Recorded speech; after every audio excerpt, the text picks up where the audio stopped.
ya, bagaimana kondisi keimanannya, ya, bagaimana dengan dosa-dosanya. Jangan sampai nanti fenomena alam yang Allah turunkan itu, na'udzubillahi min dzalik, itu seperti fenomena yang diturunkan kepada kaum Ad, kaum Tsamud, kaum Sodom, kaum Gomorrah, ya, yang itu menjadi azab buat mereka. Itu yang pertama, ya. Jadi Nabi SAW senantiasa begitu. Ya mungkin kalau kita, gimana kita berarti Ustaz? Apakah kita harus tampak bingung keluar masuk rumah gitu ya? Sedangkan hujan di tempat kita ini, karena kita itu hidup di daerah tropis, jadi kan hujan itu biasa buat kita, ya. Kadang siang, pagi, sore, siang itu hujan. Kalau lagi musim hujan begini ini, setiap saat hujan. Mendung hari-hari gitu, ya. Nah, yang bisa kita ambil dari hadis ini bahwa Nabi ingin kita senantiasa mengingat ketika terjadi fenomena alam dengan apa yang pernah kita lakukan. Jadi kalau kita merasa ada fenomena alam dan kita merasa kita pernah berbuat dosa, bertaubatlah di sana. Ya, karena kita tidak tahu itu fenomena alam ini akan menjadi apa buat kita, ya kan? Dan itu sangat sering sekali juga kita jumpai, ya. Ada video yang orang lagi menikmati, ya, pinggiran pantai yang nampak begitu indah, tiba-tiba berubah dalam hitungan detik, ya, air surut dan tiba-tiba balik kembali dan menggulung mereka semua yang ada di pantai. Kita tidak tahu. Ya, yang tadi mungkin kita ingin menikmati hujan, tapi tiba-tiba hujan itu jatuh dengan derasnya dan akhirnya membuat bahaya yang menghanyutkan. Kita tidak tahu.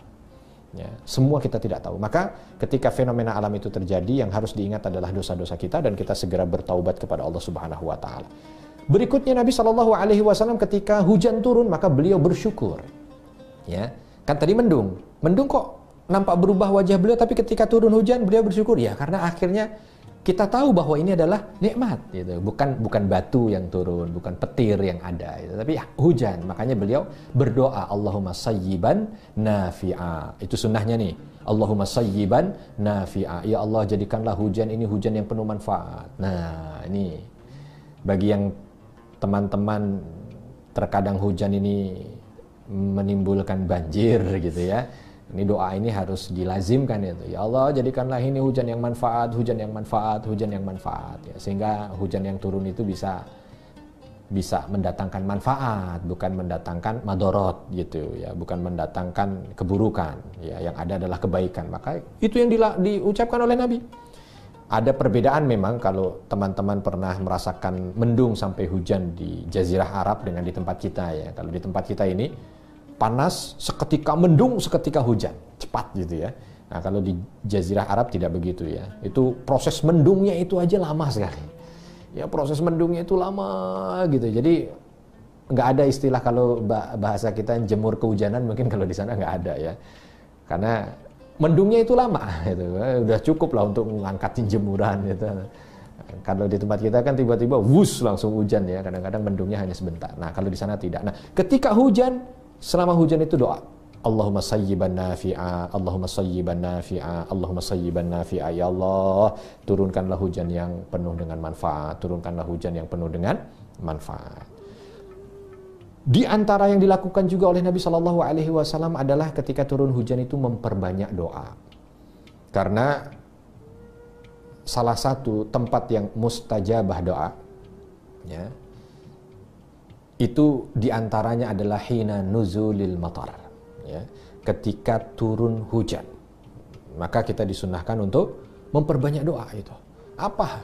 Jadi ketika hujan deras itu jangan ketawa ketiwi, ya, atau jangan ya hanya sekedar wah enak banget ini menikmati hujan dengan segelas kopi dan pisang goreng. Ya memang sih enak, tapi jangan lupa saat deras-derasnya itu saat mustajabnya doa gitu, ya.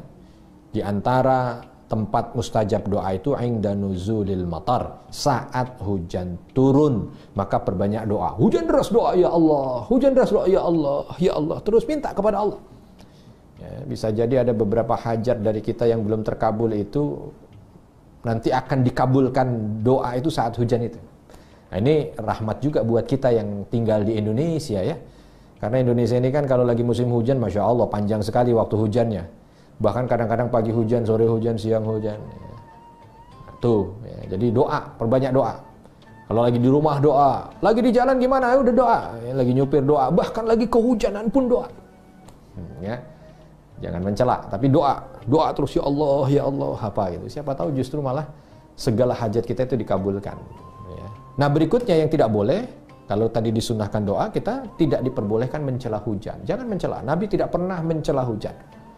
Ya, bahkan Nabi menegaskan dalam sebuah hadis qudsi gitu ya. Allah Subhanahu wa taala menyampaikan la tasubbud dahr wa ana dahr.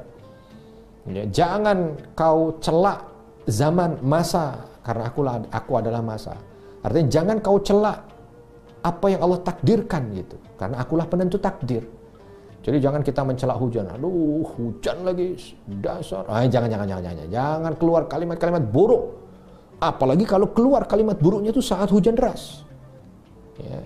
Yang harusnya itu mustajabah doa, malah mustajabah celaan. Sial ini, sial betul itu. Nauzubillah min dzalik. Ya. Maka jangan ada kalimat-kalimat buruk itu. Ya, walaupun mungkin kita rasa ada yang rugi dari kita, namanya hidup itu pasti ada yang kurang gitu ya. Tapi jangan fokus hanya pada yang rugi, sehingga harus keluar celaan dari lisan kita. Enggak. Coba kita pikirkan untungnya. Untungnya jauh lebih banyak lagi. Bayangkan kalau kita tidak turun hujan, tidak ada air, kekeringan. Jauh lebih mengerikan. Ya, jauh lebih mengerikan. Tapi dengan turunnya hujan, alhamdulillah. Ya. Sehingga kalimat thayyibah yang keluar, doa-doa yang dikeluarkan, hindari keluhan, hindari celaan. Sekali lagi, hindari keluhan, hindari celaan. Nah, ini banyak sekali hadir di kita.